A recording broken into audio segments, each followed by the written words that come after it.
being a healer in the world, and even if you're not, often people dream of being able to do something incredible to somehow save humanity.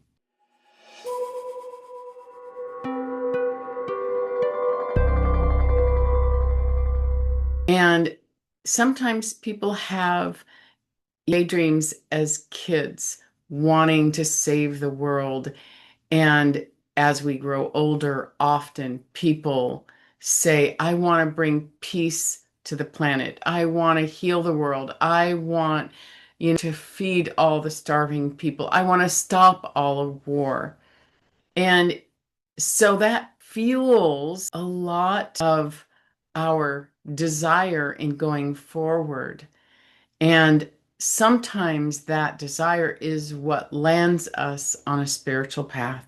We want to save the world. And as we really invest in that feeling, wanting to save the world, what can happen is we start to slip in and out of it. I want to save the world. Oh, I don't feel great. Oh, I want to save the world. Oh my gosh, I don't know how to do it or what, even if I feel passionate about it or I feel in some reality I actually could do it. Here, suddenly I don't. I want to save the world.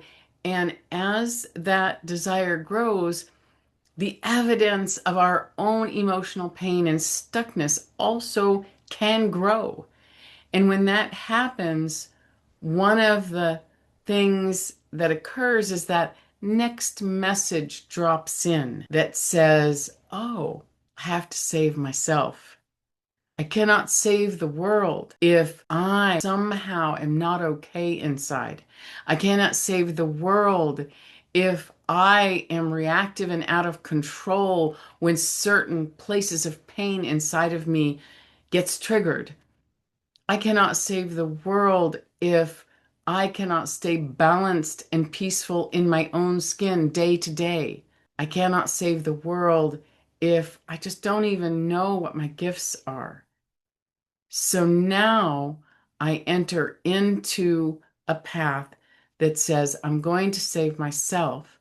I am going to heal. If it's possible, I want to become a person that can save the world. Then often as people grow, they expand their gifts. They really are out of a big chunk of pain. They're feeling lighter and better, even if not fully peaceful. The message inside of the desire to save the world comes up again. It comes up in for different people in different ways. It can simply come up as an inner command that this is our duty, this is what we came here to the planet to do, that we have to, we're obligated to, and we better figure it out. Some people at this point get started doing something.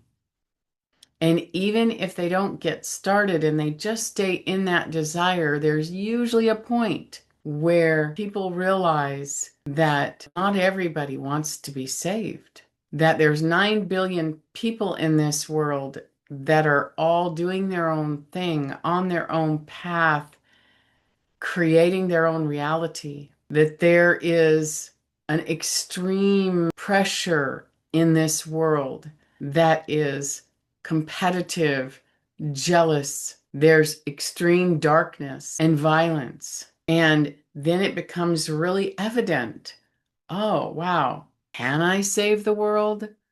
I am only one person. How can I touch 9 billion people?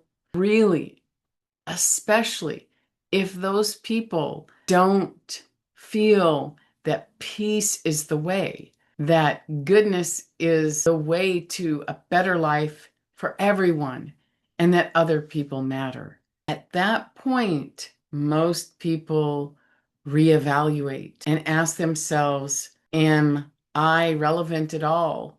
Does it matter what I do?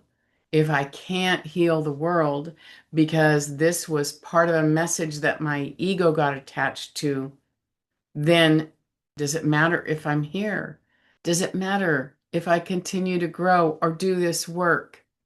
Our ego at this point can kick in and give us several different messages that work towards limiting us or making us small or stopping us from our work and our own growth. And this is a balancing time, a changing time, a time of contemplation, consideration, trying to figure out what our next step is. At this point, there are people that will continue to move forward. And those people, what happens for them is that they at some point remember how other people touched their life in a way that was meaningful and healing.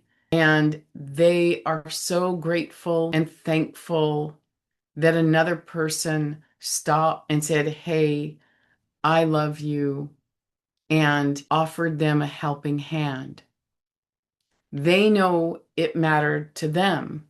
So they decide that it matters that they continue their work and reach out to one person at a time, one stuckness at a time, one healing of pain at a time, one moment of lightness at a time.